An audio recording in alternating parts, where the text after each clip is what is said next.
Hello. Our presentation takes a closer look at Raytheon Technologies, known as RTX, and how a global defense leader can navigate the complex waters of ethics and corporate responsibility. As a company operating at the intersection of aerospace, defense, and innovation, RTX plays a critical role in global security. But with that power comes tremendous responsibility.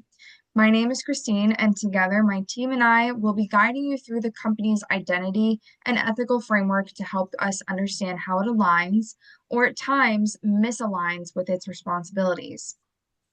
RTX is one of the largest aerospace and defense companies in the world, operating through three primary business units: Collins Aerospace, Pratt and Whitney, and Raytheon. Headquartered in Arlington, Virginia, the company employs over 185,000 people and has a footprint of more than 50 countries. Their technology powers everything from advanced aircraft engines to missile defense systems, playing a direct role in both national security and global travel. Through initiatives like Workforce 2030 and a commitment to net zero emissions by 2050, RTX paints a picture of a forward thinking company that strives to align cutting edge innovation with ethical responsibility. When it comes to ethics, RTX publicly commits to five core values: trust, respect, accountability, innovation, and collaboration. These values are not just internal slogans, they're embedded into their ESG strategy, which is built on three pillars: people, planet, and principles. Philosophically, RTX aligns most with deontological ethics. They claim to prioritize doing what's right simply because it's right. But in light of recent ethical crises, we'll also see how failures in transparency and compliance call that commitment into question. Looking through the lens of virtue ethics, RTX strives to foster integrity and responsibility. However, as we'll explore later, when these principles are compromised, the consequences ripple far beyond the company, affecting public trust, international relations, and the safety of communities worldwide. Thanks, Christine. So we'll now talk about the internal environment at Raytheon. So Raytheon plays a pivotal role in advancing aerospace and defense technologies, from integrated air and missile defense systems to cybersecurity solutions and space-based capabilities. On paper, Raytheon promotes an inclusive and empowering culture. They offer strong career growth opportunities and are deeply invested in innovation, especially in areas like hypersonics and cybersecurity. But if you ask the employees or just read past the reporting, some have loved their experience and have no intention of leaving the company. But you also hear about a culture that's bureaucratic, slow moving, where innovation can get tangled in red tape and promotions rely more on politics than performance. The consensus, though, is that work experience is predicated on the manager, and most of them agree that leadership is lacking. But you'll see on the next slide that this is where the ethical crisis starts to make more sense. So between 2023 and about 2024, Raytheon was hit with over 750 violations of Armed Export Control Act and international trafficking in arms regulations, resulting in over $200 million of fines, which included unauthorized exports of defense articles, resulting from the failure to establish proper jurisdiction and classification. In addition to this, Raytheon also agreed to pay over a $950 million settlement to resolve multiple Justice Department investigations, including government fraud, bribery, and export violations. It was discovered that Raytheon had engaged in defective pricing fraud, which was basically knowingly overcharging the U.S. government hundreds of millions of dollars and covering it up. Violations of the Foreign Corrupt Practices Act included bribing a Qatari military official and failing to disclose these payments. These were serious national security risks that also caused taxpayer harm. Core problem of this is compliance failures, poor leadership decisions, and weak ethical oversight structure.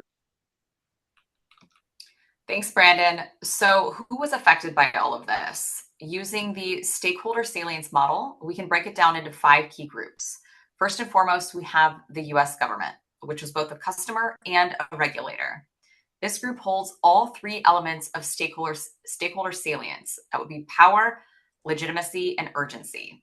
Second, we have taxpayers, including the public and international partners who rely on defense contractors to operate ethically, especially when national security is at stake. Third, we have shareholders who saw the company's credibility and stock performance take a big hit. Fourth, we have employees, many of whom faced layoffs and confusion during the fallout.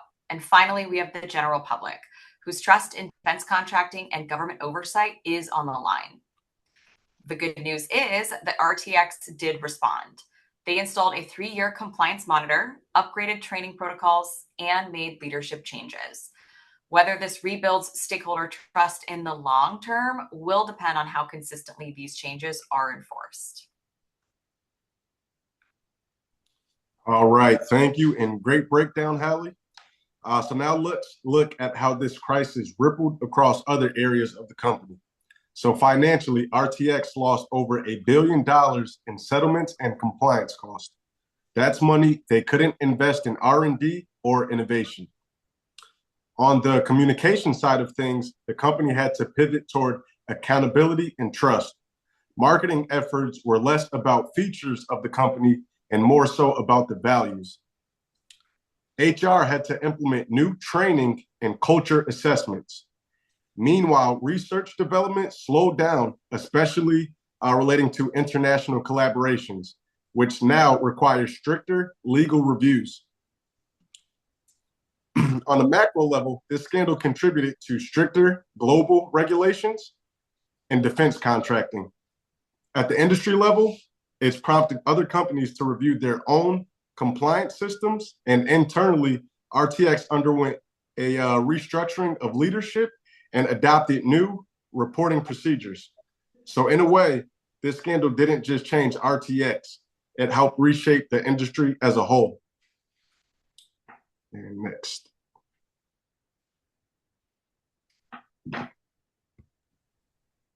That's right, Kai. Thank you for that. So now let's talk about culture, the corporate culture. One thing that stood out was how profit-driven decisions were prioritized over ethics in this situation. Before the crisis, there was a culture of secrecy and sales pressure. Although this is common in defense, it's not excusable. After the settlements, leadership started being more transparent and investing into the compliance technology that was needed to prevent this in the first place. But obviously, those changes came way too late. Um, and when we take a look at the ethical theories on the next slide, um, from the ethical theories perspective, we saw failures in the deontological ethics. Raytheon clearly did not uphold its duty to be fair and honest, as per, some of their guidelines in their corporate policies. What was really missing in the situation was a stronger grounding in virtue ethics, having more honesty, accountability, integrity. Those things could have prevented this. Even consequentialism would show it shows us the long-term damage, the broken trust, the billions in fines and regulatory scrutiny.